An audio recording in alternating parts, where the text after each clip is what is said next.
This announcement in compliance with the Open Public Meetings Act, Chapter 231, Public Law 1975, laws of the state of New Jersey. The Borough Clerk has prepared a schedule of the meetings of the governing body of the Borough of Kenilworth for the year 2023. The Borough Clerk has posted a true copy of the schedule on the bulletin board located at the front entrance of Borough Hall, and has mailed true copies of the schedule to the local source, the Star Ledger and the Home News Tribune, and is maintaining a copy of this schedule in her office during the year 2023. Accordingly, the notice requirements of the Open Public Meetings Act have been satisfied. In regard to this meeting, please stand for the salute to the flag. I pledge allegiance to the flag of the United States of America and to the republic for which it stands, one nation, under God, indivisible, with liberty and justice for all. Okay, I'm going to start this evening with roll call. Roll call. Councilman Finestrella. Here. Councilman Mora. Here. Councilman Pence. Here. Councilman Puglisi. Yes. Councilman Scarice. Here. Councilman Zimmerman. Here. Okay, I'm going to start this evening with a proclamation. I'd like to do that first. I think many of you may have noticed the little blue flags out front in the lawn.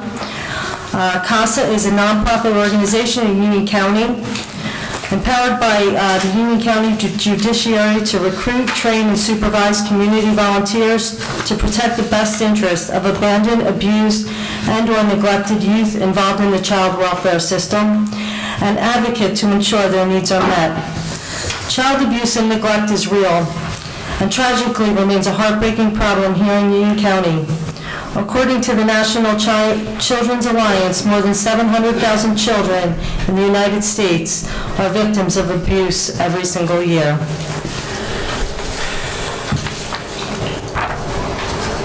Whereas the Borough of Kenilworth in the state of New Jersey recognizes the problem of child abuse and neglect and is committed to helping victims. And whereas court-appointed advocates, CASA, of Union County recruits, trains, supports, and supervises community volunteers as advocates for children who have been removed from their homes due to neglect or abuse. CASA has a record of public service protecting the safety and well-being of Union County's foster children, defending them from harm, and ensuring that they are provided with court-ordered services they need. And whereas CASA establishes and maintains effective relationships with the Family Court, the Division of Child Protection and Permanency, Child Placement Review Board, Office of the Public Defender, Legal Aid, and other child-serving agencies, institutions, in order to create a cooperative environment in which to best meet the needs of these children. Now, therefore, I, Linda Karlovich, the Mayor of the Borough of Kenilworth, do proclaim April 2023 as court-appointed Special Advocate of Union County Day in the Borough of Kenilworth, and I urge all residents to become aware of the work and mission of CASA of Union County. Let it be known that we support the education efforts to raise awareness of the CASA program at the local level and the need for community members to provide a voice for the children in foster care. Issued this 5th day of April, 2023. I'd like to present this to a CASA volunteer, Dina, who's here, and she'd like to come up and say a few words. Come on up, Dina. Thank you for all that you do.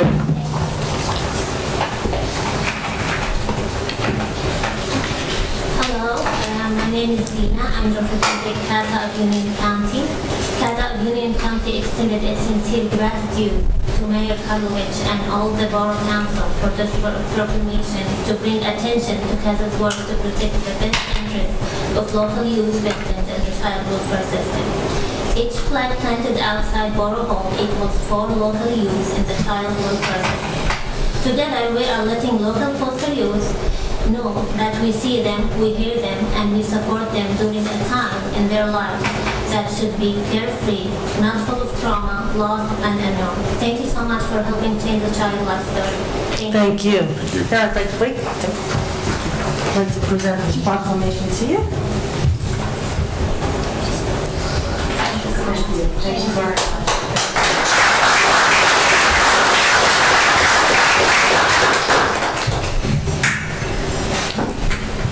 Okay, Okay, please note that Resolution 2023-111 has been pulled from tonight's agenda.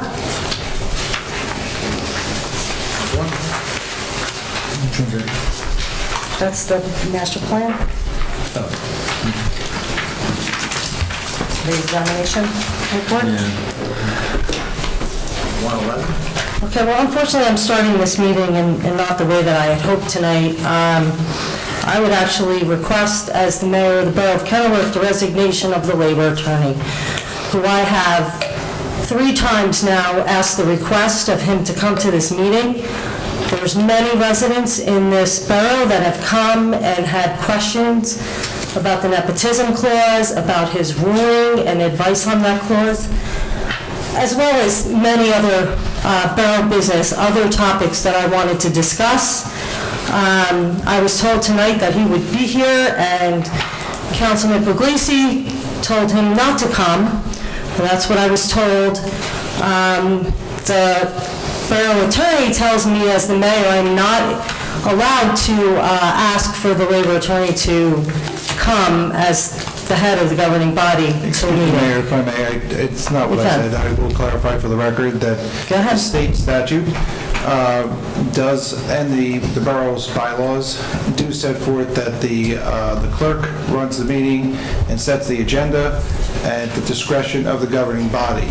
If the governing body does not place something onto an agenda, be at their own discretion, then it's not on the agenda. So since that item is not on the agenda, then that is the reason why he is not here this Okay, evening. well, he has been here before, and we have never, ever put his presence or the borough attorney on the agenda. It has never happened. I looked it up, so I just want everyone to know that. That's understood. So, yes, so I as the council and the borough president, council president creates the agenda, the request was made by the mayor. I rejected the request. The mayor has 24 hours a day, 7 days a week to contact the labor attorney. Apparently she has failed to do so. Is there a reason why you don't want the labor attorney to speak to the public? Excuse me, let me speak, you speak. That's how Okay. it works. Okay, go ahead. So, the mayor has asked on a couple occasions. I have rejected the request. The labor attorney has been here before for the work session and the regular session. He has answered as many questions as he could that day. Now, I guess this is the 6th week you've volunteered here, and to my understanding and recollection, you have not contacted them all with any questions. So if you have any questions, you are free, just like anyone else on the council, to contact him. And may I suggest, if you have questions, and you of all people, right, you're the mayor, so if you have any questions, you should reach out to him. And if our constituents have any questions, then you or anyone else on council can take those down, and if appropriate, if it's an appropriate question to be answered by the labor attorney, then you can reach out, or I can reach out, anybody can reach out.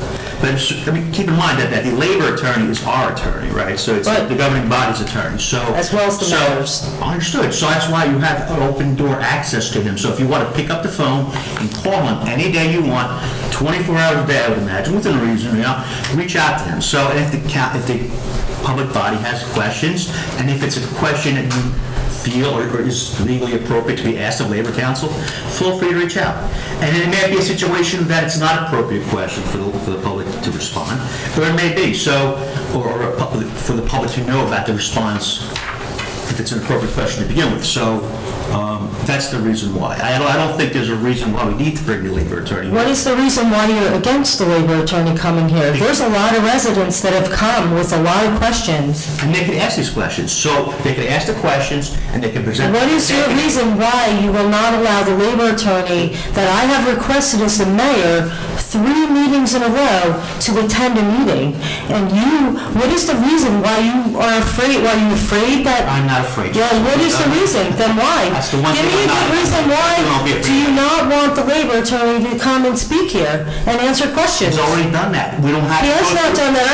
I've said I have plenty of questions, and I want to ask him face to face. I want to talk to him, and I've requested him to come, which is, he represents the mayor as well, not just the governing body. Right. So I would suggest you write those questions down and you give them a call.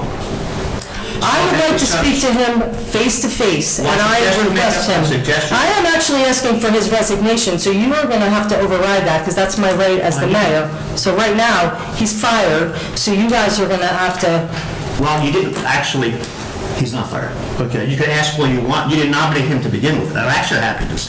She nominated somebody else. We voted down that nomination, and by statute, we were entitled to renominate. So you didn't nominate him to begin with. It wasn't your choice. It was the governing body's, the mayor, the council's choice to appoint him. So for you to ask for his resignation is somewhat disingenuous. I'm asking for it. Well, you can ask all day long, but good luck. Okay?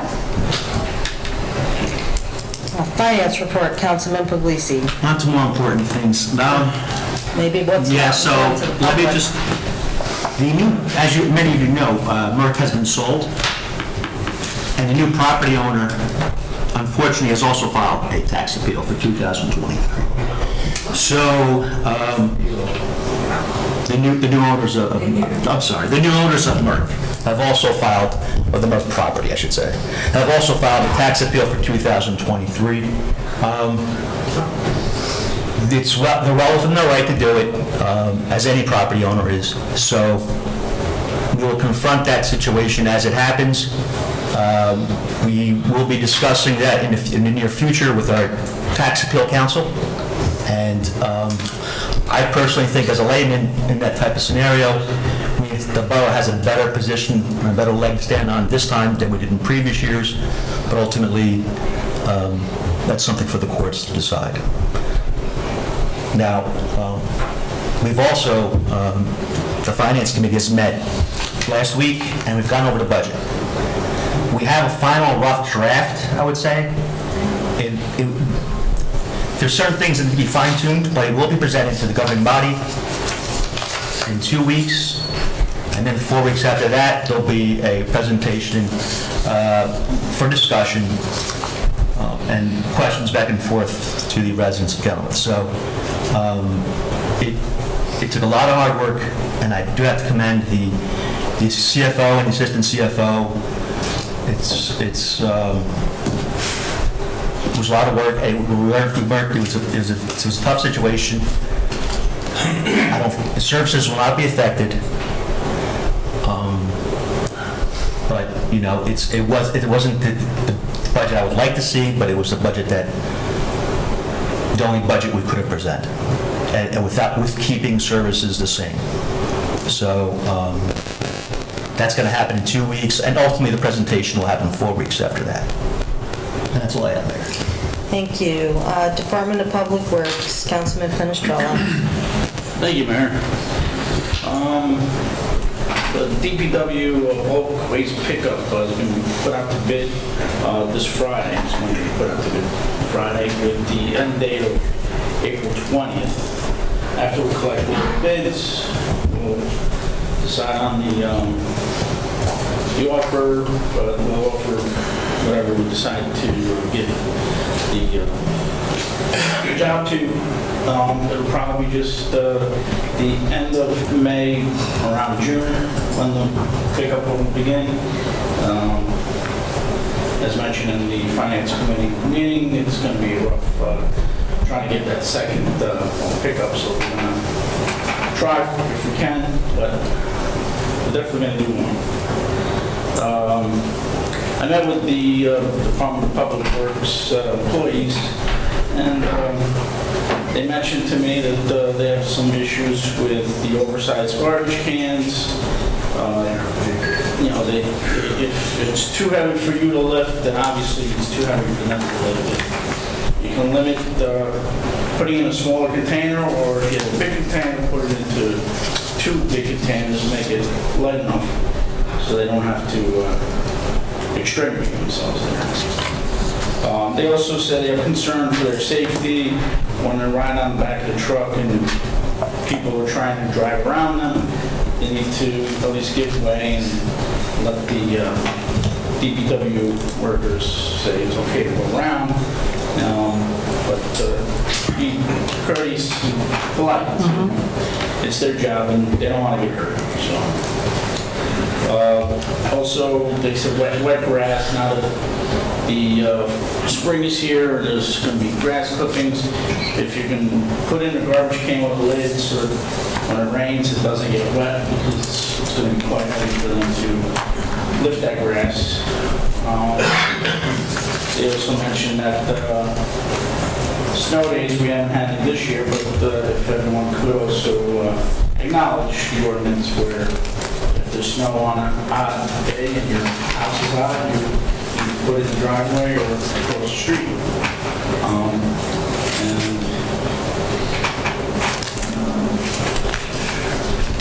And that's about it. Thank you. Department of Public Safety, Councilman Zimmerman. Thank you, Mayor. I brought up in workshop, and I just wanted to reiterate, since this meeting's being recorded, in reference to the dog license this year with the late fees and the increase. And some residents had asked about it being waived because the notice wasn't given by the borough. And I just wanted to reference back to our borough administrator, Angela.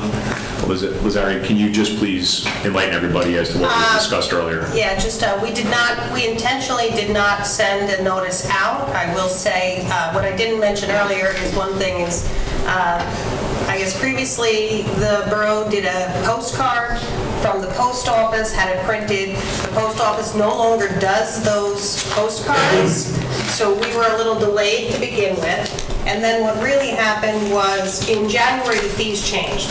So when we were talking about, do we send the letter, do we not send a notice, how do we do it? Do we put both fees? Because if you come in January and you go to renew, you pay one fee. But January 10th, I believe the date was, after that, you had a different fee.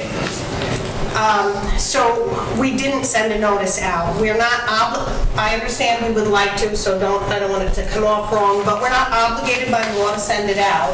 And we felt it would be too confusing, and we'd end up spending a lot of money to send out this notice that we thought would be confusing as well. We did publish in January, first thing, a notice on the website explaining that the fees are changing. It had it in there.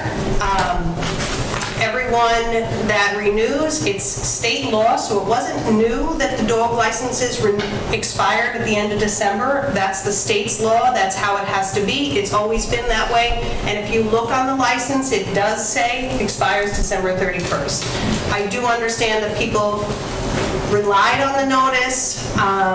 We do intend to do a notice next year. We have to look at how to do it, what to do, since we can't do exactly what was done in the past. We did also put a notice on the main media sign outside. It's still there. It's been out since February, saying don't forget to renew by February 28th to avoid the $5 late fee. We did give, the late fee started March 1st. Your license expired December 31st. So we did give people 2 months to get it in. So I understand people's frustration. I said earlier, and someone brought up, maybe we should have done an all call. Point made was a good point, and lesson learned, that would have been a good idea. But I don't think it's something that we can even entertain the idea of waiving it. Once it's in the ordinance, that's the fee, that's what we have. We can't just change the fee and not collect it. We can't stop collecting it for some people, and then we have all the other people that have paid it. You can't reimburse one without reimbursing every other person. So I think logistically it's a nightmare. I understand people's frustration. But we did make an effort. The other thing is we did, starting in the beginning of the year, we put a notice. It's still on the counter at the clerk's office. We wrote up the change in the fees. It's been there. It's still there. Notice that the fees went up. The late fee is included there. So we did make an effort. I don't want people to think we didn't make an effort. I have a question. Did we always charge a late fee, or The is late this fee new? was a $1, so it did increase, yes, Mayor, and it changed. So if the old ordinance, our dog licensing fees hadn't been increased in about, 12 years is my understanding. We did increase them. They're more in line with other towns, and I will tell you that money, people have asked, goes into a trust. It doesn't go into the general budget. the dog licensing fees by the state law have to go into a trust and are used for purposes of having that program. And it's really about keeping dogs, like keeping track and making sure they all have their vaccination and things like that. The amount in that dog trust doesn't cover everything that the money's being spent on. So people think we're making money off of it. That's not the case. I think that, because somebody else did mention that, it's not the case. That pays for the tags, it pays for the system that we use to do the licensing, it pays for the, anything else associated. I think the rabies clinic that we do, the rabies clinic and stuff like that, yeah. You know, so it can only be used on certain expenses. You can't use it on anything else. The fee used to be a $1 late fee that started February 1st. We increased it to a $5 late fee, but we also gave people an extra month. So, Thank you. Just a couple of dates I wanted to go over before I get into my official report. June 26th to the 30th is going to be the Youth Academy at the high school for students, anybody that's involved. It's already underway. You can find it at the high school with School Resource Officer Picton. I believe they have applications there. Are they on the website also? They are on the website also, Chief? So they're also on the website. On April 3rd, I'm sorry, on March 23rd and April 3rd, I attended the Harding School meeting with the fire department, the chief of police, to discuss the carnival. And at the Board of Ed meeting on April 3rd, the Board of Ed did pass the first reading of it. So it looks like it's going to be a go. At this point, the insurance for the town, the JIF, is going to cover it. For the fire department, at no additional costs. There are it's going to be in the high school parking lot the same week, starting on Sunday and ending on Saturday in August. And there's going to be a couple little caveats that we're going to work out with coming and going, safety, and serving of beer and gambling, but it won't be on the school property. Also, on March 27th, we had a public safety committee meeting to discuss some issues in the police department from upcoming retirements, promotions, and other concerns that we're still working out in conjunction with the budget. Also, May 21st is right around the corner, is going to be our street fair in Kenilworth that Sunday. It's rain or shine. There's no makeup date, and the police department is ready to go, the DPW is ready to go, so that will be on March 27th. I'm sorry, May 21st, rather. And also, the chief informed me that the AED, the automated external defibrillator, was finally installed in the senior center. So it is in the senior center now, and some of the seniors and also the program director are certified to use the AED if necessary. Hopefully they never need to use it. Also, at the April 19th meeting coming up, I spoke to the chief, and he's going to do the officers of the first quarter of 2023. At that meeting, we're going to recognize them. It's going to be Lieutenant Bryson and Sergeant Kaverick. And the reason we didn't do it tonight, which we would normally do, is because they're both on vacation with Easter coming up, with their kids being out of school. Also, he informed me that the DPW, we had gotten some equipment for the DPW, such as a forklift and a heavy-duty tow truck, and that the school was looking to possibly get something like that from the LISO program, which we renewed this year. And the chief informed me that they do actually have a forklift that the school is interested in, so they're going to work with our LISO officers to see if they can secure that forklift free of charge, to help out at the school, which we're going to have the carnival and other events there where we will need the forklift for safety reasons. So it'll come into play there. And before I get to the rest of my report, I just want to say Shirley's here tonight. and being also on the Municipal Alliance for a long time, over 20-something years. And when Jeff Corcione stepped down, I took over as president, and Shirley knows this, and she's going to step up tonight as our coordinator, which is a huge, huge lift. It's a lot of work, it's a lot of grants, it's a lot of time for a small stipend, and I just want to recognize Shirley.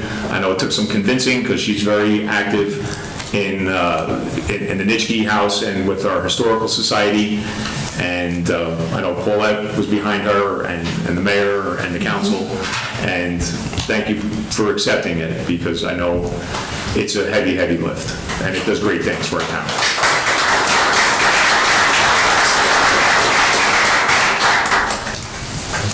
And also, I had spoken to our engineer, Tony Gallerano, who's seated here in the front row, in reference to some signs, some pedestrian crossing signs for the Greenway that the county is looking to donate to Kenilworth at North Michigan Avenue and the Springfield Road S-curve on the edge of Blackbrook that crosses over to Lenape. So we talked about it tonight. We're going to move forward with getting those free signs. Also, at the tail end of the Greenway in Kenilworth, where it comes out to the boulevard before it crosses either over there or heads west to the crossing, which is located by Lenape, we would like to see if we can get 2 additional signs there and a crossway put in, because a lot of people cut straight across the boulevard at that point towards Bicycle Bridge on their bicycles and on their walks, and there is no crossway there or any warning. So I think that would be a great addition if we can add those additional 2 signs. So for the month of March 2023, the police department responded to a total of 1,206 calls for service, and there were 199 911 calls. There were also a total of 132 hours of overtime, which was primarily scheduled patrol overtime and some scheduled dispatch overtime hours. The Kenilworth Police Department issued 196 traffic summonses, and there were a total of 146 hours of training. And the majority of the training was for firearms qualifications and active shooter training. There were a total of 17 sick days used for the month of March, and thank God no on-the-job injuries were reported in March. Also on Wednesday, March 15th, the reason the chief wasn't at our council meeting that night, he has to be excused for a police department executed a search warrant on the 600 block of Newark Avenue in town. During that operation, officers were able to seize 5 illegal handguns and a cache of ammunition from the resident, who is a certain person unauthorized to possess firearms. And a subsequent investigation revealed 2 of the handguns were reported stolen from Georgia and Texas. The resident, George Walker, age 51, was charged with certain persons not to possess weapons. He had hollow point bullets and the possession of high-capacity magazines, and additionally receiving stolen property. And he was remanded to the Union County Jail awaiting a detention hearing. Chief Seuss would like to commend all officers involved in this operation, especially Captain Sims, Detective Sergeant Scaniello, who commanded the entry and execution of the warrant for our officers safely. Also, Detective Sergeant Scaniello is currently investigating an open case of endangering the welfare of a child. The case stems from a report of a juvenile who was coerced to commit inappropriate acts using the cell phone and the app Snapchat, which is a common application out there on a lot of adults and children's cell phones. And parents are urged to closely monitor their children's activities on these sites and these applications. Please take special warning when using the website omegle.com.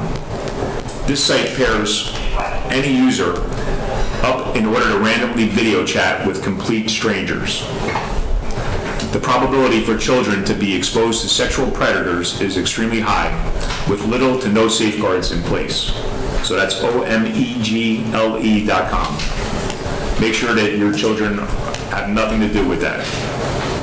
If they do, or you have any questions, you can always contact our police department for assistance and questions. We have detectives and officers that are high-tech task force certified, or you can even reach out to the National Center of Missing and Exploited Children in DC, and they have different resources for you to look at too. But please, if they're involved in that, make sure you reach out so that they don't fall victim like this other juvenile did. Also on March 27th, Kennewick Police Department officers pursued a stolen white Acura after being alerted to its presence through our flock camera system, which is at the Boulevard and Michigan Avenue. Officers broke off the pursuit at the toll plaza on the Garden State Parkway North.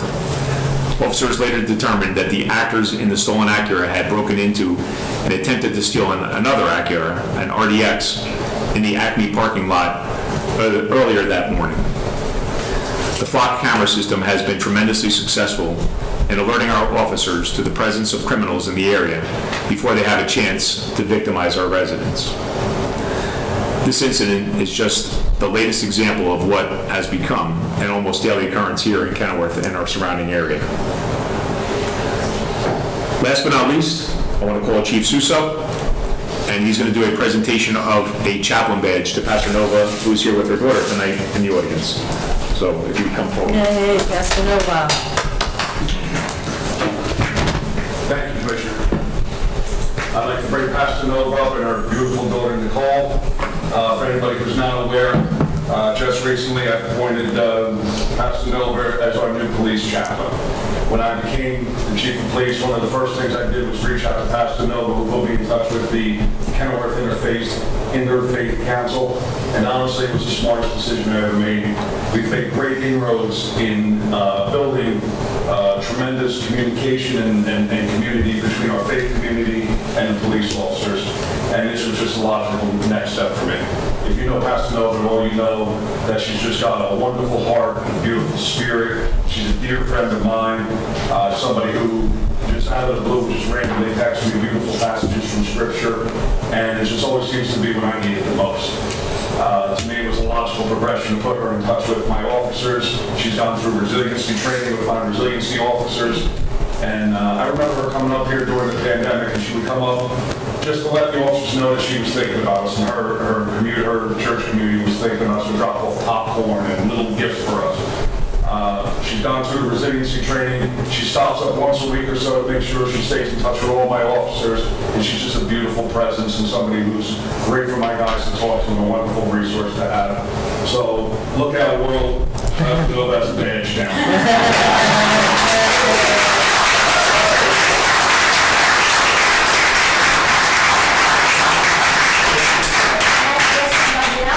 What's that? Can I arrest somebody now? You can.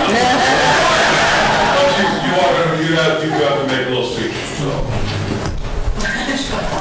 Well, I just want to let everybody know, I didn't know that I have to make a speech, but it's an honor to be here and be appointed as the chaplain. It is one of the dreams that's so high that I didn't even think that I would become one. And even though maybe chief would not appoint me before, I would still be there for everybody, especially our police officers. I love all the officers. I wanted to be an officer, but I could not hold a gun because I'm afraid. And I want to let you know that it's not only the police officers. I love everybody. And I love you all. If you need me, I will be there for you. If you need to talk to somebody, you can trust me. I don't talk a lot, so your secret's safe with me. And also, I want to let you know that we've been walking I know that you were looking at the Mr. Trail guy up, but maybe you're looking at me now. But I want to let you know that we've been walking since last year to all of the Kenilworth neighborhood to pray for all your houses and to let God bless Kenilworth. Because without Kenilworth, and thank you, this is an honor, and I want to let you know that I am here for all of you.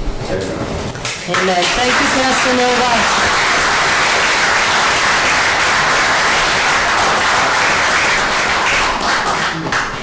And just one last thing, Mayor, before I conclude. Just drew a blank on that. What do I want to say? Oh, 9 a.m. Easter Sunday. Pastor Nova invited everybody on mayor and council to her church for breakfast. Also, all the police and firemen that are working and even off-duty are invited. So if anybody's free, I don't know what everybody's plans are, but please, 9 a.m. Easter Sunday, she made that invitation for everybody. Thank you, Pastor. Thank you. Congratulations. Congratulations. Thank you. I'm done. Thank you. Thank you. Recreation and Fire, Councilman Pence. Thank you, Mayor. Fire report is for March. They answered 44 calls, four of which were mutual aids. Rescue squad answered 63 calls. Recreation report. Easter egg hunt went well with 322 registered children. Track and field, middle school track and field, there's 43 people on the wait list. Middle school baseball started. The first game this past Monday was a win over New Providence, and I believe a win over Garwood today. So they're 2-0. Nice. Softball practice started this week, and there's 5 teams. Summer camp registration will open by the end of the week on Community Pass. The announcement will be posted on Facebook. Flyers will be at the school, and it will also be added to the new website. That's all I have. Thank you, Councilman Pence. Planning and Zoning, Councilman Morrow. Thank you, Mayor. I'll keep it quick. Councilman Fitzgerald talked about the grass in the garbage cans, and I guess that means people are clipping them. The zoning department, code enforcement's getting complaints about the grass and the weeds and the overgrown lots. So everybody gas up those lawnmowers. I think it's happening already based on what you were saying. So good to see it. Just want to let everybody know that it's springtime. We've been kicking around some ideas on the committee for zoning and planning around vacant buildings that have been around town. So just to let everybody know, while we're on the record here, we've been examining what to do about the excessive amount of vacant properties, namely on our gateway to town as soon as you get off the parkway all the way through to about the middle point of our boulevard, just vacant properties all over the place. So we're workshopping a little at the mayor and council before at the workshop meeting, probably do that once or twice again, but we're going to move an ordinance forward, and stay tuned. Things will be happening around that for the town. That's all I'd like to bring up today. Okay, thank you. Health, Education, and Human Services, Councilman Scurries. Thank you, Mayor. We'll start off with library happenings. Children's programming. They have Thursday, April 6th, Legos for Children 4 and Up being held at 3:30. Thursday, April 13th, sewing workshop for children 9 and up being held at 3:30. April 14th, spring craft for ages 4 to 9 at 3:30. You would have to register at for those children's programs. For the adults, April 6th and 13th, the Young Arts program will be held from 2 to 4 p.m. The library has a website and a Facebook page if you need further information. And you can also call the library at 908-276-2451. Moving on to Board of Health. All right. The question came up about tattoo and permanent cosmetic ordinance. Currently, Kenworth had nothing in the ordinance, but they're going to be working on some, since I think there might have been a couple, I don't know if they're already operating or one that's looking to operate. Considered body art, and there's no ordinances to regulate that at all. Oh no, there's 2 body art places in town already. Currently, there's no fees, so they need to be inspected and regulated. Also, we might be getting a pet shop again. There's not going to be a full pet shop. And I know we used to have one, if you remember, but somehow, I guess when they closed up, they threw out the ordinance, so they had to start from scratch. So they're going to be working on that. Let's see. The other thing is that employee that was running that, Mike Balk, I think his name was, he was with the borough 4.5 years, and the only reason he was leaving was because he was going to earn much more money, probably double his salary, so it was nothing, no hostile work environment or any other reason other than just monetary gain. And the issue came up that overall, that is the reason why people have been leaving the borough, is because we end up paying, we pay less than our neighboring towns. And this particular job, they were only making $41,000. They asked for a raise, and they could only come up, the town said, we can only give them $45. But I think Union was paying $63, or was that Westfield was paying like $63 for similar work. So that's the only reason people are leaving. They liked it, he liked it here. So we may have to revisit that again with tight budgets. We may not be able to, but it's something we'll have to look into going forward. Let's see if anything else. There was some planning fees based on some existing ordinances from other towns that hasn't been adopted yet, so I guess we'll wait and see where they finally come up to. And that's for the, all for the body art. That's the biggest question in the pet shop. So they're working on that. Maybe by next meeting we'll have something else. Board of Education. We have a very nice robotics program.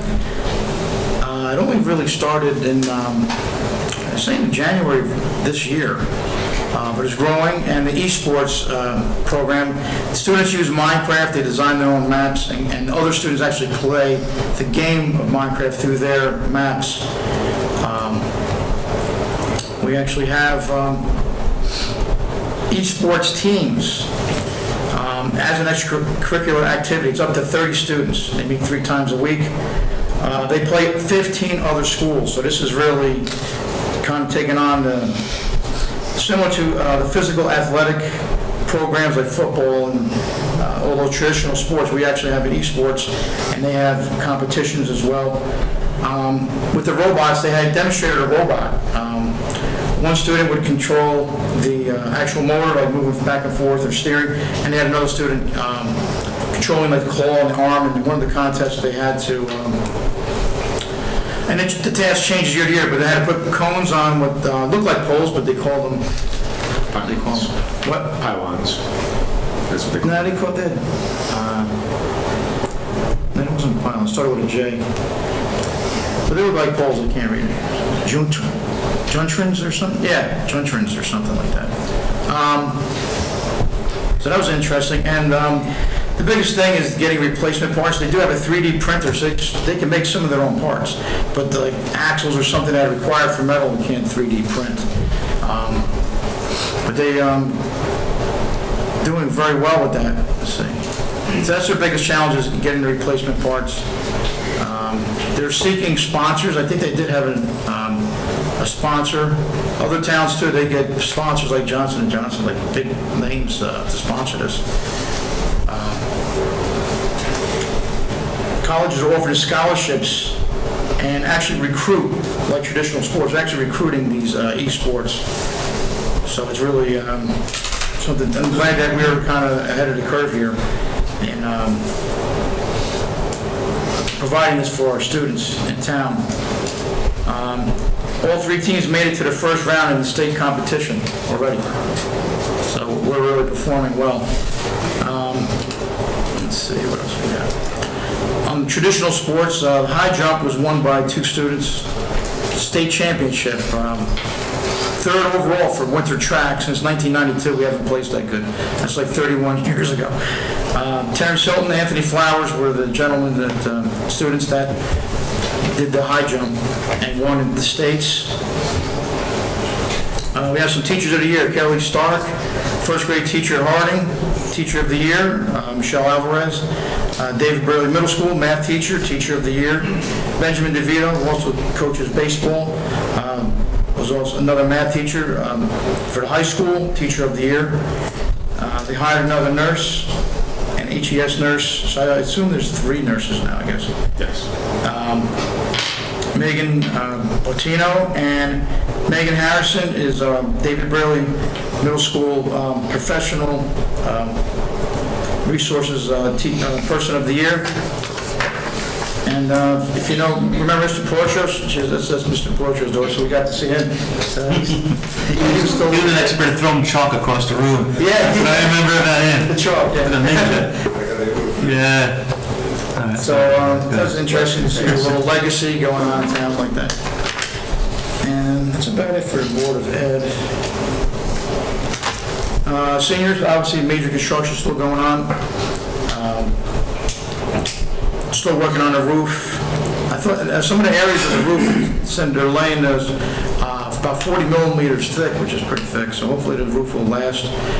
There's a new program for the county called Social 60. The object is to bring seniors of Union County together and designate restaurants.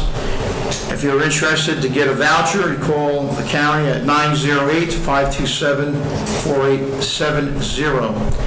I was reading emails and I thought the roof might have been finished sooner, but who knows, weather I knew was a problem in a few of the emails that they had communicated.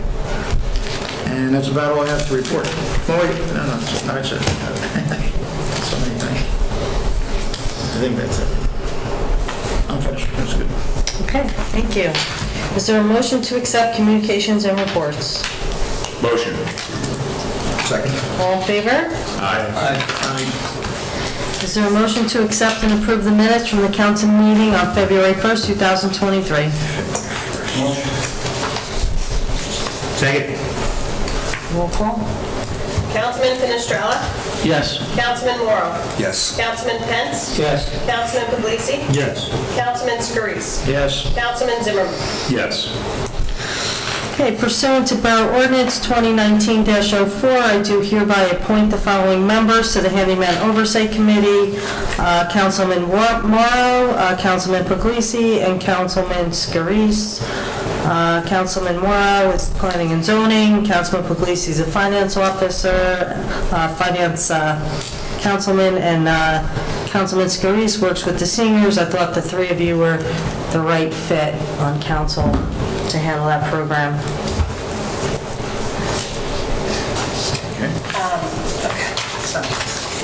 We have two ordinances for final adoption tonight. Ordinance 2023-8, an ordinance amending Part 2, General Legislation, Chapter 190, Vehicle and Traffic, Article 3, Operation of Vehicles, Section 11, One-Way Streets, should change the two-way street designating of North 20th Street to a one-way designation from Washington Street to Monroe Street northbound in the borough of Kenilworth. Is there a motion to open the public hearing on ordinance 2023-8? Motion. Second. All in favor? Aye. Does anyone have anything to say on this ordinance and this ordinance only? Please come forward and state your name and address. It's a street or avenue? Street. Street. Seeing no one, is there a motion to close the public hearing and adopt ordinance 2023-8? Motion. Second. 20th Street. Washington? Street, Washington.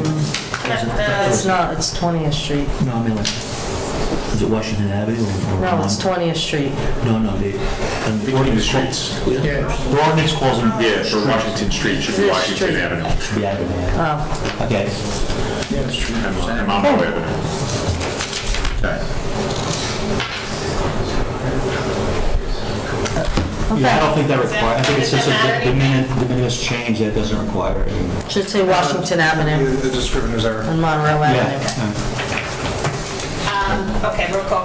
Councilman Finestrella?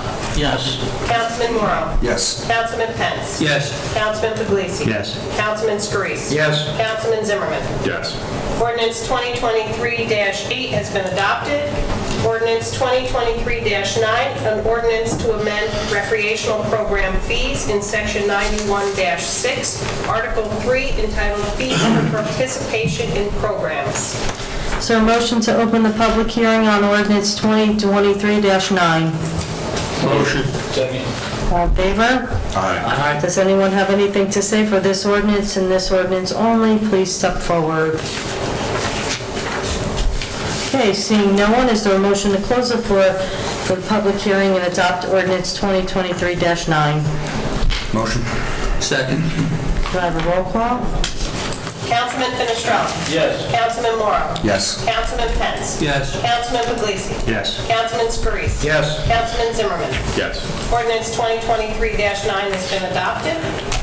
Next for council consideration is the consent agenda. Is there a motion to approve? Motion. Second.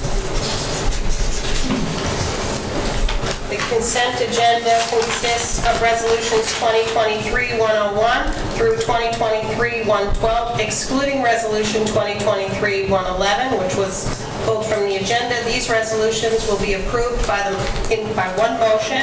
All items will be recorded individually in full in the minutes. Councilman Finestrella. If I may interrupt just for a second. 111 is being pulled because it's not legally required. Councilman Finestrella. Yes. Councilman Moore. Yes. Councilman Pence. Yes. Councilman Puglisi. Yes. Councilman Scurisi. Yes. Councilman Zimmerman. Yes.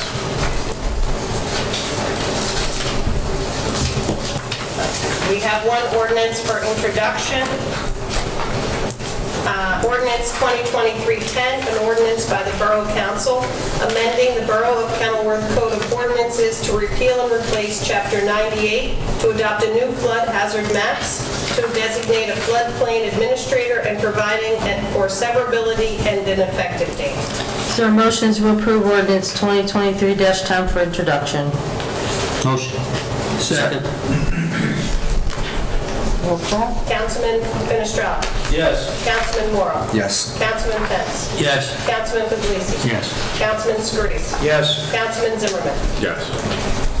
Be it hereby resolved that ordinance 2023-10, heretofore introduced, is now passed on first reading, and that said ordinance be further considered for final passage at a meeting to be held on April 19th, 2023 at 6 p.m.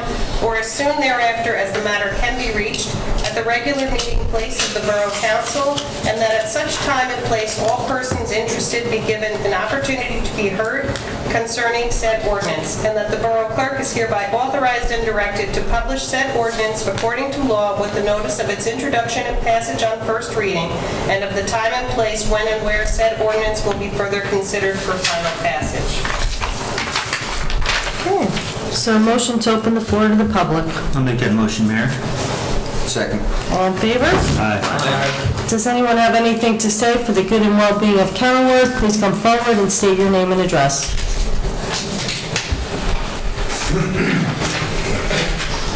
Hello, Stephen Dillon. Hi, Steve. Yes. Stephen Can Dillon, we- 32 Oak Court. Can you hear me? Can we hear him? Just want to introduce myself to the council and to the town.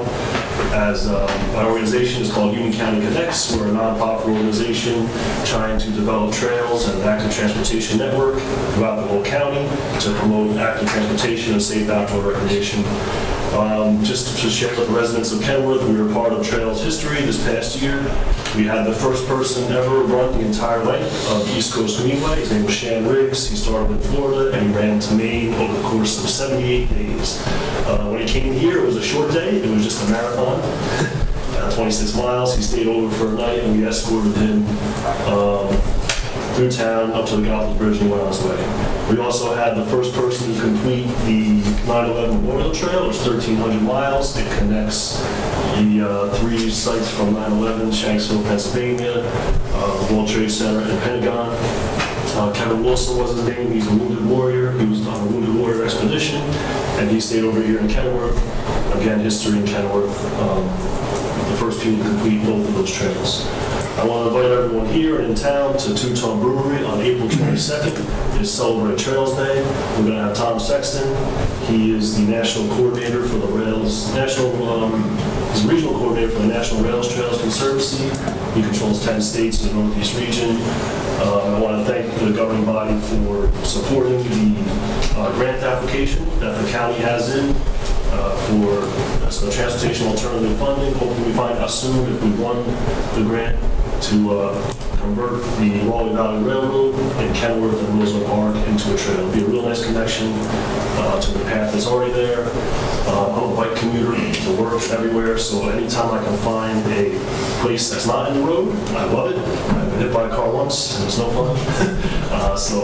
Also, I just want to identify myself as a resource and my organization as a resource for anyone who's interested in pedestrian safety, biking safety. I'm a member of the Vision Zero for New Jersey Commission. We're trying to get a statewide task force to pass You may be aware that 30 people died on our roads in Union County in 2022. 700 total died in all of New Jersey, which was a high, I forget how many years. There's a lot of stuff that can and should be done to make our roads safer. I personally have had people that I know killed in crashes, and unfortunately I've seen a lot of it through my work, so it's something near and dear to my heart. And I myself and my organization are a resource for anyone in the governing body or the town to try and do anything about it. Anything though, April 22nd, celebrate Trails Day. Everyone's invited. Thank you very much. Anyone else?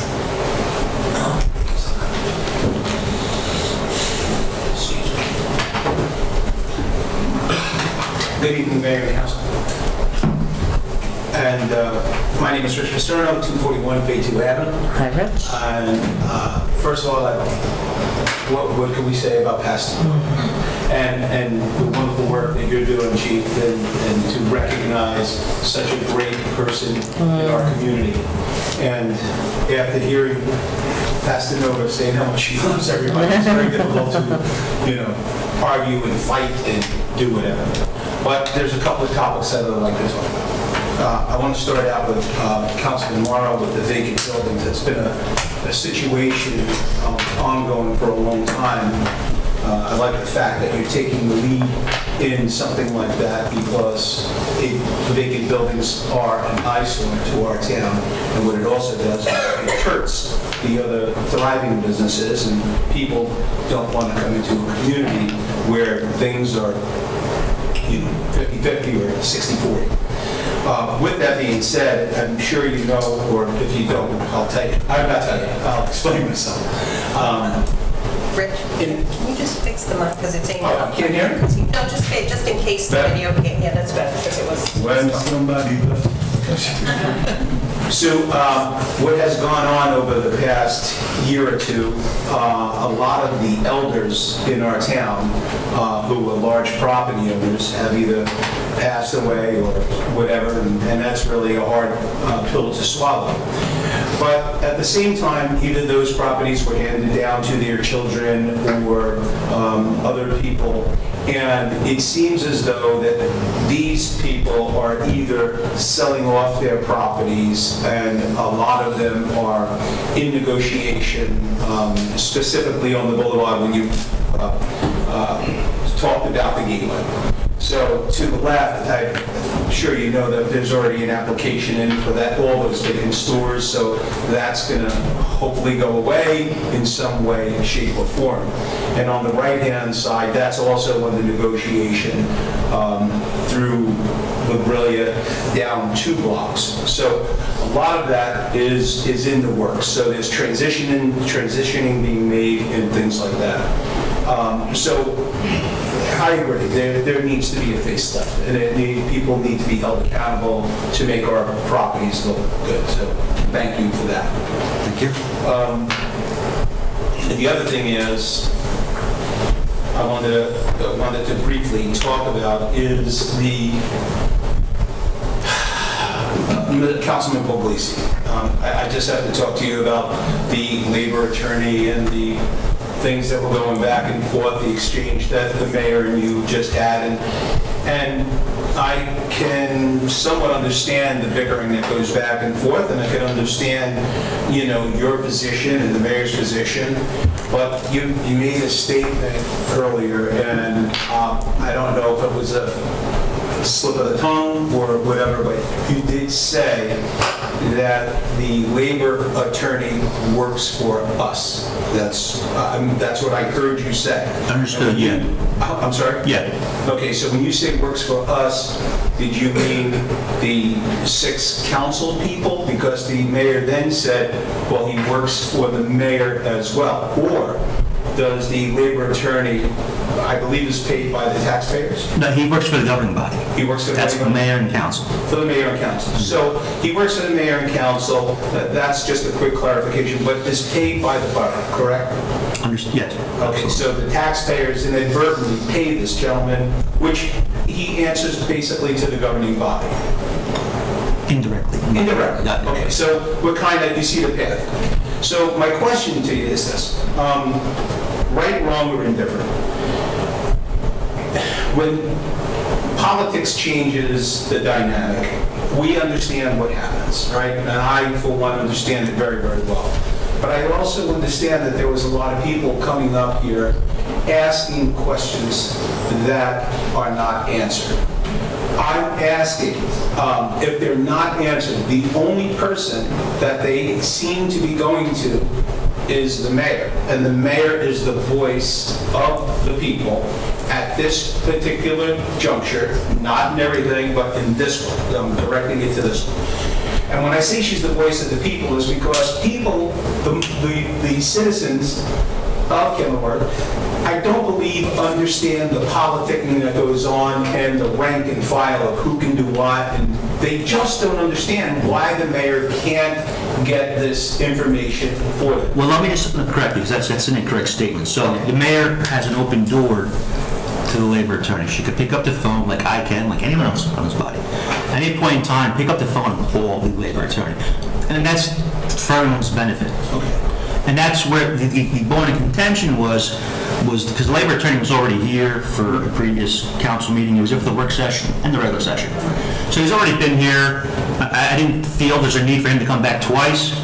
And quite honestly, whenever you bring it, you got to take into consideration also the scope of the issue and the extent. So I didn't feel there's a need that he needs to come here again to drive here. We get charged for travel time, So, and back when I remember when I was originally here the first time around, the only time I actually saw Labor Council was when there was contract negotiations with the union or when there was a disciplinary matter.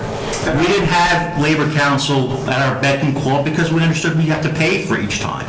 So but I understand. So, I mean, I disagree that the mayor is the voice of the people, but regardless. So let me retract that. Yeah, so I totally understand where you're going with this, but if I can just get my point across to you, because it may answer a lot of the questions or what you're trying to explain to me. I was here when the labor attorney was here, and I believe it was on the, right after the reorg meeting, you had a meeting and he was here, he was introduced, or it was right then in January, the early meetings? January. Whatever, but he was, I'm sorry? It was January. Okay, it was in January, so. And he wasn't on the agenda. I'm sorry? He was not on the agenda that he was Not on the coming. agenda. My point here is that there was questions that he was asked, there was questions that he couldn't talk to, and Mr. Seminaro at that time said, well, you can't do this, you can't do that. But we have to fast forward. Since then, there's been, 8, 10 meetings in between then and now, and the same thing seems to be surfacing. So if I, as a citizen of the borough of Kenilworth, ask the council president, I feel like the people would like some answers. Could you find a place that you could ask the labor attorney to come up and just answer the questions? Not to be badgered, not to be on a chopping block, but I think as part of the members of the community, I'd like to know some answers. Okay, so what I suggest is this. Is you ask the questions, you could send us an email, send it to Linda, or send it to myself, send it to another councilman. Get your questions that you apparently want answered, and if we can answer them, because there's attorney-client privilege, you gotta understand, so there's certain things we can relay back to you and certain things we can't, because the attorney is the labor attorney, and the client is the governing body. So there are things that we cannot relay back to you because it'll be, you'll be releasing attorney-client information, and once it's released, it goes up in smoke. So if you want to write down your questions, and trust me, an informed community is a better community, as well as the governing body. That's why I asked Linda, if she has any questions, I said, reach out to them. And if anybody in this government, and anybody in the audience has any questions, send us an email. Send Linda an email. Send myself an email. And if we could ask it, and if we could answer it, absolutely. And if we can't, there'll be probably legal reasons for it, because we just simply can't. We can't divulge the borough's attorney-client privilege. So, and there are certain matters that we can't, like personnel matters, there are certain things we can't, like, discuss. Right, so. That's the obvious. Yes, but people don't, you might know that, but some people don't know that. Yes. So if we don't answer a question, it's not because we're being, we're hiding anything, certainly not hide, but But wouldn't you also think, Councilman Puglisi, that we could take the pot off the stove by just asking him to come up, satisfy some of the questions that maybe we all have, and if he can't answer them, he says he can't well, answer. that was the point of him coming in January. So apparently, January. exactly. So he was here in the work session, he was here for the regular session, and that was the whole point of, and we weren't hiding, obviously no one has anything to hide, but that was the whole point. Well, subsequently, there's quite a few things that have happened since then Well, that's what- that I wanted clarification on. I wanted to speak to him face to face. I have asked 3 times for him to come. I was told that he was coming to this meeting, and then the councilman told him not to. So, yes, it's frustrating for me as the mayor. I believe in transparency, and we should all, honesty and transparency. So if he has an opinion about something and he's confident in that opinion, I don't understand why there's any issue with him sharing it with anyone that's asking. That's how I Mayor, feel. I guess I want to answer this with all Let me respect. just say- You're not the only one that would like to ask. Whenever you're dealing with conversations with council, you have to be extra cautious. And that's the whole point. So, because there was a hot button type of issue that was here in January, Right. we brought him here. So, and we thought that would, as you say, take it off the stove. Apparently it didn't work. So at this point in time, people have questions. If it's something that can be answered, as I said, you put them in writing to the mayor or anyone of us on council, and we'll get back to you. I mean, that's where it's going to end. It's a hard pill for me to swallow too. Well, I mean- And I'm going to tell you why. In January, when he was here, the fire was lit. There was not a garden hose to put it out. It only got worse. And what's happening is, I feel personally, which I believe others feel, I can't say I know they do, but I believe others feel only when I hear them come up by their own testimony, there's concerns. We can't get the answer. We'd like that person, that representative to come up. If you can understand where we're coming from. If you can't answer a question, you can't answer a question. But we don't really want a liaison like yourself, maybe the mayor or Mr. Pence. What we want to hear is from the horse's mouth. I mean, I don't guess we know said if agree to that's... disagree, and I don't think it's proper. I think if you have any questions, you put us as your liaisons. I think there has to be that layer, especially in a situation like that, where if Linda has the opportunity, she has equal access, as anyone on this council, to the borough attorney for the most part, regarding, we all have our little committees that we oversee, she can pick up the phone. That's the income. She has equal access, but if she asks a question and you say, don't answer this question, or don't come to the meeting, he doesn't come, correct? No, that's not, excuse me. Well, I would never, That's what just happened. He was coming No, to this yes, meeting. I would tell him, yeah, correct. You told him not to. That is correct. I would never tell the mayor we're or being anyone on the honest. council, certainly wouldn't tell the attorney not to answer a question, right? So, but everyone has access to council, to the labor council, the borough, to everyone on this governing body. So, I'm not going to back to the point because they... yeah, and we're going to agree to disagree, especially when you're dealing with attorney communications. You really just don't want a dog and pony show. You don't want a circus. There's things that might get out that shouldn't be let out because it's protected. Well, the attorney would control that. If a lay person asks a question that maybe is inappropriate, usually the council would say, excuse me, we can't go down this line because of X, Y, or Z. However, if the attorney was here, don't you think that maybe we could put out some of those fires? Maybe we could get together and act a little bit more like Pastanova together and really see if we could get this community back on? Yeah, but that was the point of the January meeting. And certain times you realize that you're not going to pacify everybody. You're not going to pacify the Democratic Party or what have you. I'm not talking about that. I know, but come on, let's call a spade a spade. So I am. not calling it, I can't, I don't sit on that side. But listen, we tried that, it didn't work, so now, listen, the way I think you should do it is you present, Linda can call whenever she wants, and if the public have any questions, if it can be answered, we'll. You made your statement loud and clear. You've asked, I asked, you answered. I don't agree with it, but you are the council president and you will run the show. So we have to really not, we have to comply with that. I set the agenda. I set the agenda, that's what I did. You set the tone and you set the agenda. So Fred, sorry, Mr. Polisi. No, you can't, Fred. Listen, when we're speaking professional, I want to address you as a councilman, and when we walk outside that door, I want to shake your hand, because that's the way it's supposed to be. But at the very same time, I totally disagree. I think you could put out some fires here, but it's your show. No, it's not my show. I have one more thing, I'm sorry. Belabored so much on this one, pardon the pun. But I would like to talk to Mr. Zimmerman, our past chief. And I thank you for bringing me up to speed on all the things that are going on. And, when you talked about the handguns and the drugs and the child predators, and I'm just looking at our town and I'm saying, man, our chief here has got his hands full. And you started out earlier talking about, we have police officers retiring, which they should, and they vacation, and there's time off, and there's sick leaves, and there's walkouts. Like Mike Devlin just had a walkout. We were in Florida. We couldn't be here, and I saw him recently, and I apologize for not being here because he was an excellent police officer. What concerns me is when you started talking about the budget and police. I'm not going to get into that kind of stuff with labor or anything like that.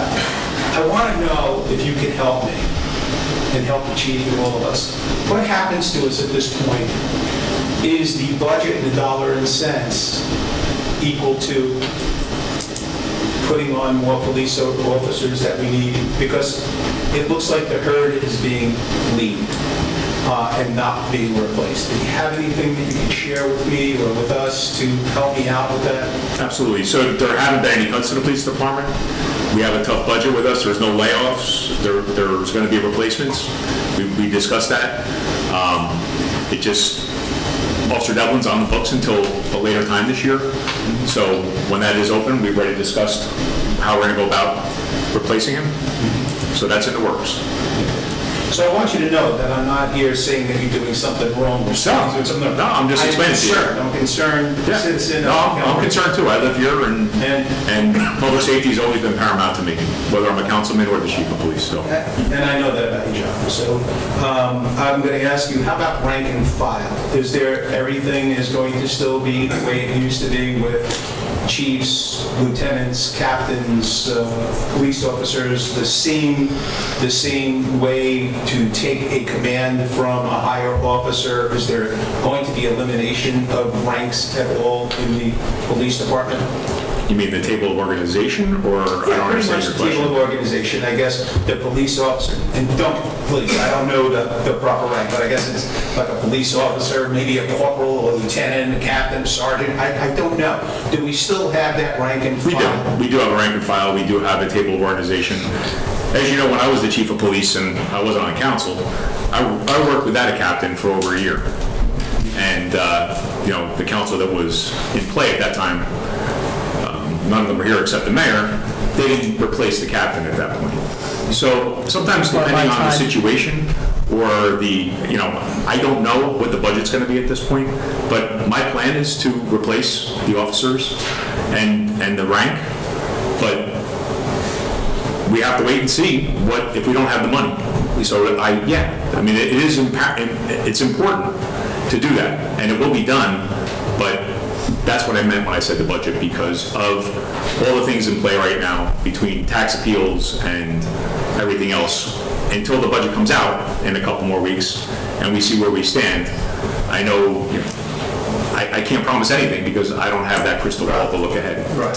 None of us do have that crystal ball, but we also have to recognize and be careful that if we don't have enough of police officers, you know what that leads to, right? More of the list of things that you'll be talking for an hour and a half and talking about all the crime and everything that's going on. But we also have to be careful if we don't have enough of police officers.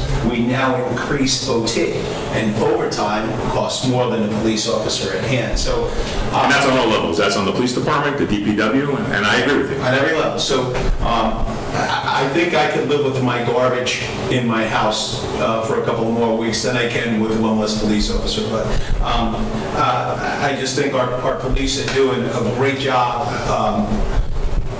with not enough people. So I'm a big advocate for the police, which you are a part of, and that's why that's about it. And thank you. Thank you very much. Thank you.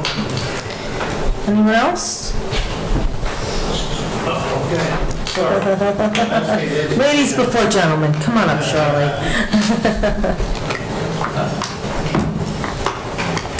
I'm Shirley Maxwell, 38 South 24th Street. Hi, Shirley. And I would just like to thank you, Mayor, and Councilman Zimmerman, and Paulette Drogan for the faith that you have placed in me to fulfill the role of Alliance Coordinator for our Kenilworth Municipal Alliance Against Alcohol and Drug Abuse. As a lifelong Kenilworth resident, I love this community. I love all the residents, and that's why I do what I do with the Kenilworth Historical Society, the Oswald Nitschke House Museum, the Kenilworth Chamber of Commerce, and the Alliance. The mission of the Kenilworth Alliance Against Alcohol and Drug Abuse is so important, and it's a cause that's very dear to my heart personally. So I just want you to know that I'll do everything to fulfill that responsibility to the very best of my ability. So thank you. Thank you, Shirley, for all your commitment to Kenilworth. There's no better person for the job. Thank you for stepping up. Yeah, thank you, Shirley. Anyone else? Up, now the gentleman. I'll try to talk fast, Mayor. That's okay. Mayor and Council John Zimmerman. Hi, John. 26 North 7th Street. My thing that I'm thinking about is the sanitation department and having 3 men on a sanitation truck with these huge garbage cans. Right. Now, I don't know how, whether it would take a 4th person to help one person lift up the size of those cans, but they are huge. And I know if I was working with the sanitation department on the truck, there's no way I'm going to stick my head inside one of those huge cans to pull the trash out because I can't lift it up to throw it into the truck. So I don't know if there is a size limit on the can that a person. I know Home Depot and Lowe's, they like to sell those big cans because they make more money. People say, wow, let's get a big can and we'll have all our garbage we can put in there and there'll never be a problem. We'll stick it out there, and if we got extra stuff, we can always stick it in there. So, Yeah, I heard that they mentioned that the DPW where I spoke to them, the size limit is a 32 gallon. 32 gallons. Oh, wow, we're way over that size. Is it possible we could tag the large garbage trash cans so that people realize that the can they're using is too big? Check into that. Yeah, I mean, they've noticed this, I'm sorry, Joe. Yeah, I got a complaint myself from someone that had oversized garbage can, and then he called and said, I got a notice, that because it was too big. Yeah, they said they So, yeah, so and I can understand the garbage, and I have to sympathize with the garbage on this one because those things are heavy. And sometimes people get those garbage cans that are meant for the claw, the machine. Yeah, for the machine where the machine picks them up automatically. Understood. They use those for our guys, and those things are heavy, especially if water collects on the bottom, or snow, what have you. And obviously, we have workers' compensation claims, right? If we have our guys picking up that are things that are just too heavy, you just, the citizen just use a 32. With the garbage trucks that do it mechanically, one person on the truck. Here we're hiring 3 people, which is nice, and if somebody has a problem during the day, there's always another person there that can help out. So, but with these huge cans, it's definitely going to be a problem. Thank you. The only problem with the cardboard too, if it's raining, they just leave them out. They get heavy, so, with rain, put them in a container with a lid on it, at least it stays around. Well, I don't think the problem is that bad with, when we do, every other week, we do the recycling. I just think it's a problem with the garbage cans. Okay, thank you. Thank you. Anyone else?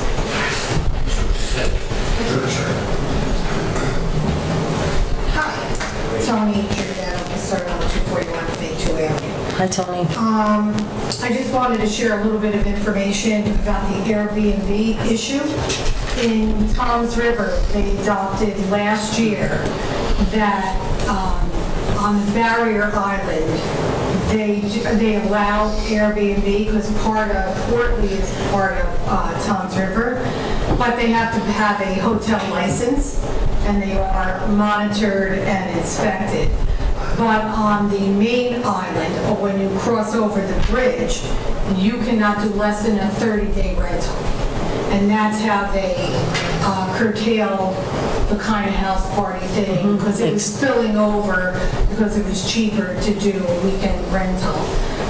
But they do have to have a hotel license, and it has stopped a lot of that in Toms River. So although you can't prohibit somebody from earning a living, that may be one way of protecting what's happening in our town, because I know my neighbor around the corner was having a big problem.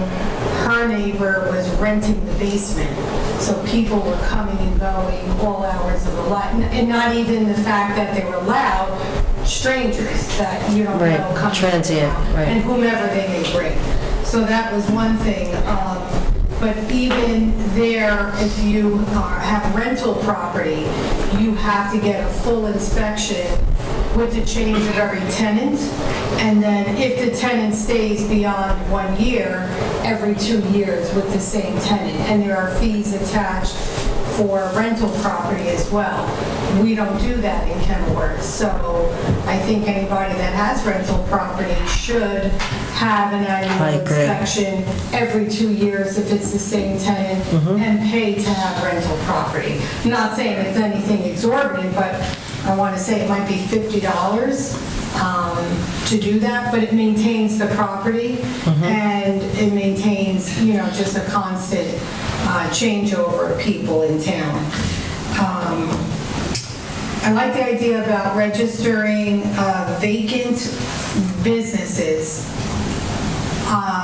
but you mentioned homes, so would that be like if you're building a house and it's vacant, or if you don't have a tenant? Like, I don't know how that would work, but I agree it would hold people accountable for their property.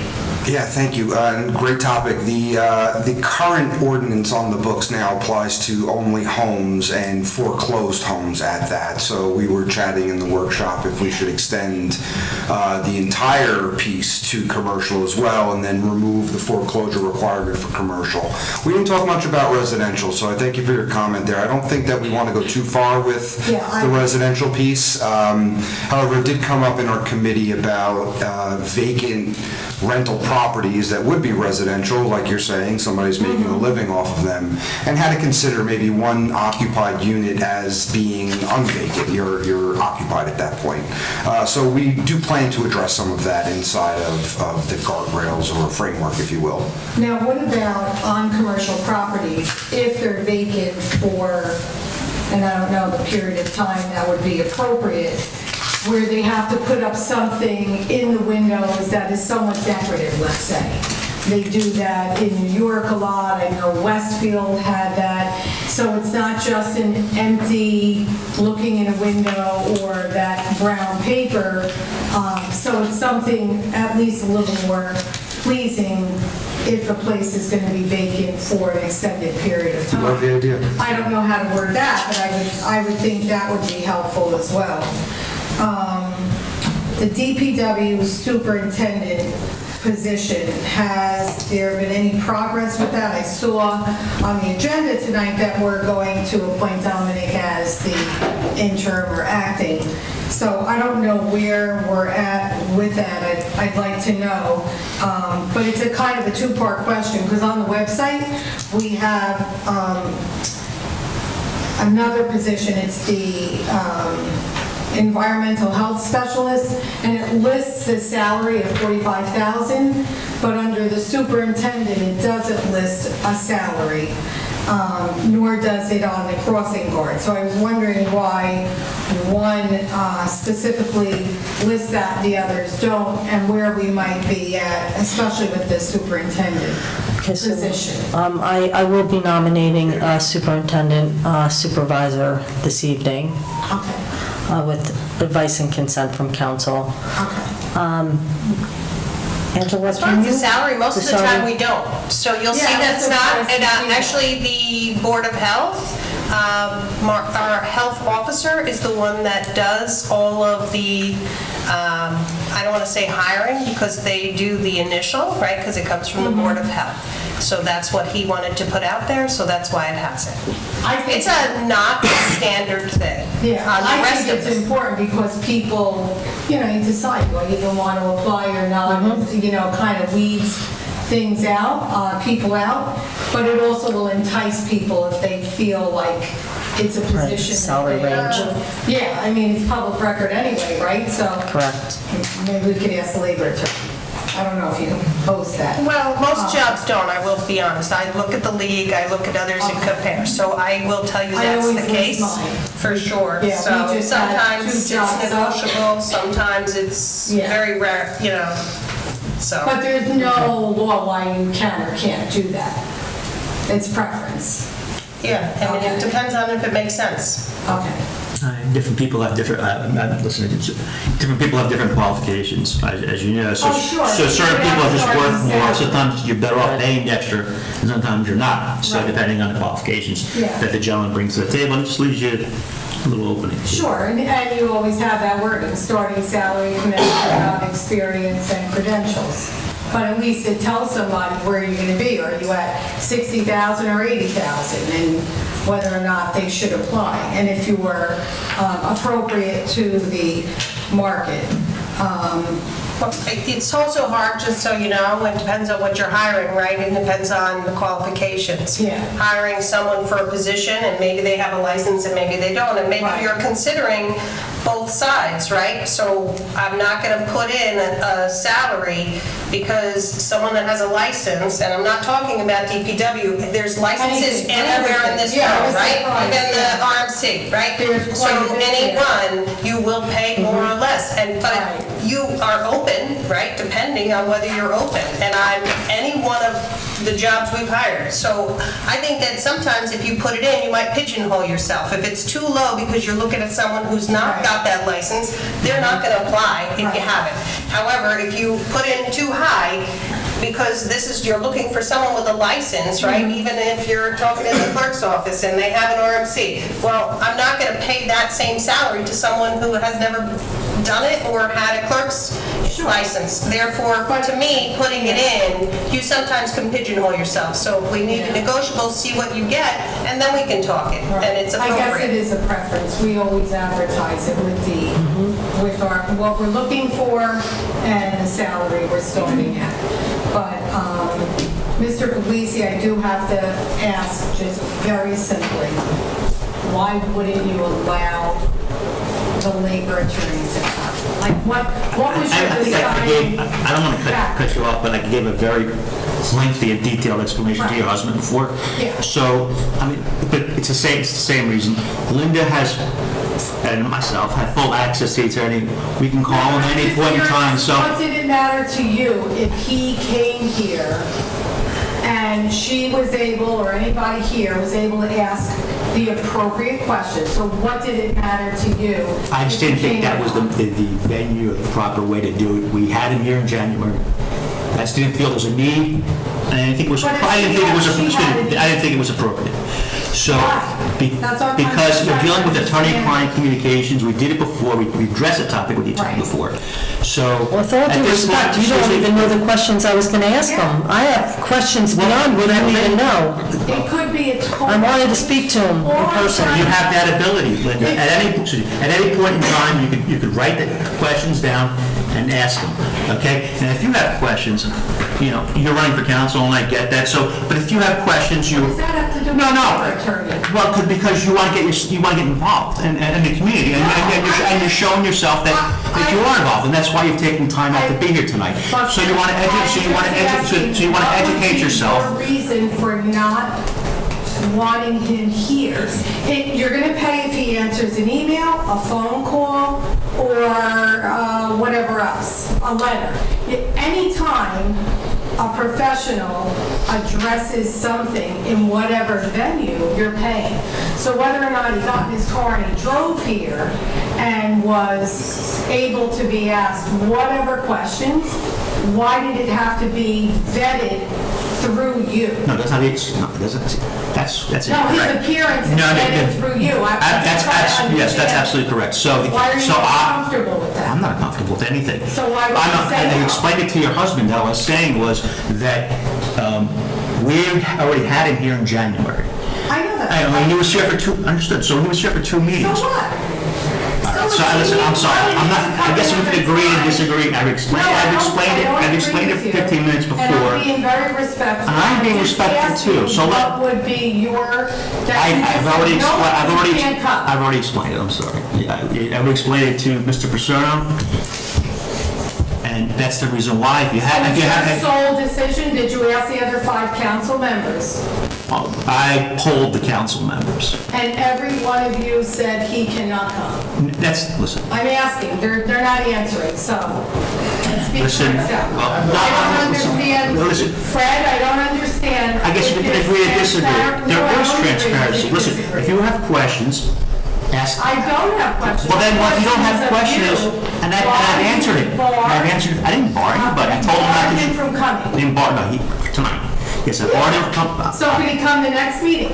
Depending on what the topic is. So, But what does it matter?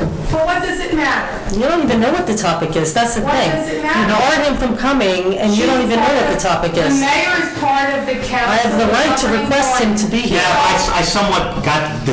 You have no idea. Yes, I have an idea. Well, you're assuming Listen, I I have an don't idea. get in the Listen. middle of this, You're but I assuming. would think that... Let's have transparency in government. Transparency in government. If you Why wanted is that him to not? come, you would allow him to come. I'm sorry?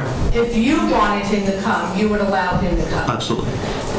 But the mayor asked and she's not allowed. Correct. Thank you. You're welcome. See, the mayor the council sets the agenda. Does anyone else from the public have The anything to council say? sets You're on the your agenda. phone. Linda's not happy that she the mayor. doesn't have, the mayor doesn't have the authority to set the agenda. The majority of the council has the power to set the agenda, and that's what happens. So, we had him here. If anybody in the public has questions, as always, they can ask me, ask Mayor, ask anyone on the council. If it's a legal question, it can be answered, absolutely. Put it in writing, but I'm not gonna have an attorney drive up here, sit through 2 meetings, just so, ask questions that were already asked in a previous meeting. So if you want to have questions, you have specific questions, put them in writing. Linda can put them in writing, email them to me or email them to anybody, the governing body. So no one's hiding anything. And it's just unfortunate that, we're dealing with another MERT tax appeal. We're dealing with a budget that, quite frankly, is been difficult. It's been difficult for the finance committee. And we are dealing with, in the grand scheme of things, a very minor issue. And that's how I feel. And you know what? And I don't think any council prior to this one has been as stingy with a dollar bill as this one. And we are looking at every dollar bill. And that's why, if we have to, we're going to do things that we haven't done in the past in terms of saving pennies. And having that attorney drive up here and sit through meetings and drive back, that's something that, it's a judgment call. If considering he's already been here once, I mean, that's the reason why. I don't want to keep repeating myself, so that's the answer to that one. Well, I understand, I appreciate saving money. However, our borough attorney bills are $70,000 or $80,000 plus per year than they were before. So you're not interested in saving money all the way across the board. That's the truth. Yeah, I have no control over that. So in other words, I can't tell you to not call the borough attorney. I never As I just explained that. So I can't tell you not to call the borough attorney. Whenever he gets a call from you or gets a call from me, he's going to charge. Absolutely, as any professional would. So that's the reason why the expenses are going up. He's getting more phone calls. He's getting more phone calls. Everybody's calling the attorney? You are. I very rarely call him. Very rarely. Apparently, it is what it is. We can't control, we can only, when issues pop up, we have to address them. And there's been multiple issues unfortunately in the past 16 months. So you're better off paying for the legal advice, paying a penny now rather than $2 later. So that's why we have counsel. We are paying more, but also keep in mind a portion of those fees deal with the planned development on North 26th Street. So, and because of... Separate.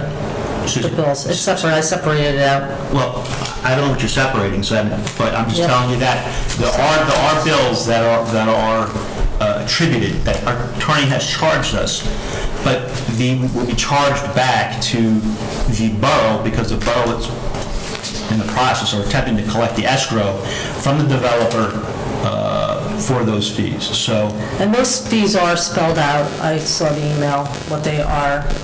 I'm talking about just specifically the borough attorney fees. Anyone else from the public? Okay. Seeing no one, I'd like a motion to close the floor to public discussion. Motion. Second. All in favor? Aye.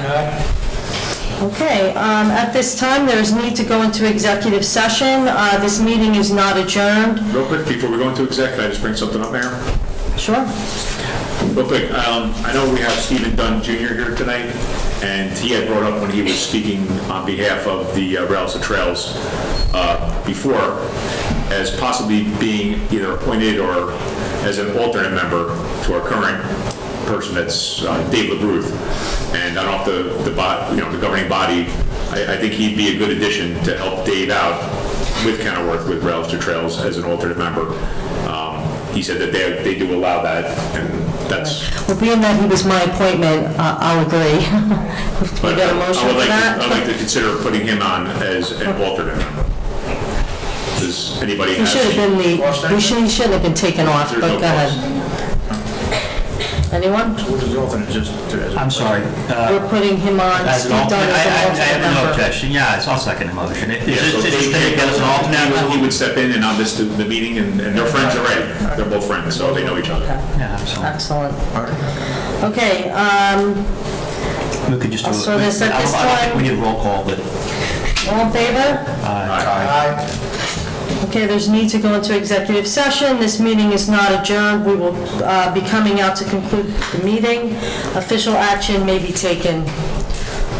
Whereas the provisions of the Open Public Meetings Act expressly provide that a public body may move into executive session and exclude the public from that portion of a meeting in which the public body discusses any of the 9 areas set forth in NJSA 10:4-12B. And whereas the Borough Council of the Borough of Kenilworth has determined necessary to move into executive session to discuss the following subjects, all of which are included in the aforesaid exceptions. 1, personnel issues, Superintendent of Public Works. 2, a client, attorney communications and potential contract negotiations.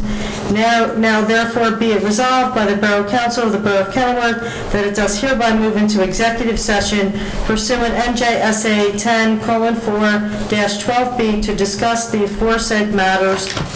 And it be it further resolved that the aforesaid discussion shall be made public either at the public meeting following the executive session or at such time as any litigated or personnel matters are concluded, or upon conclusion of any negotiations or related discussions as or otherwise specified.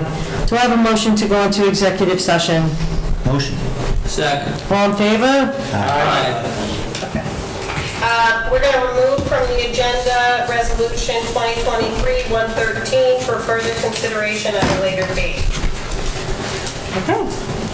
If there's nothing else to be brought before the council, I'll entertain a motion to adjourn. Motion. Second. All in favor?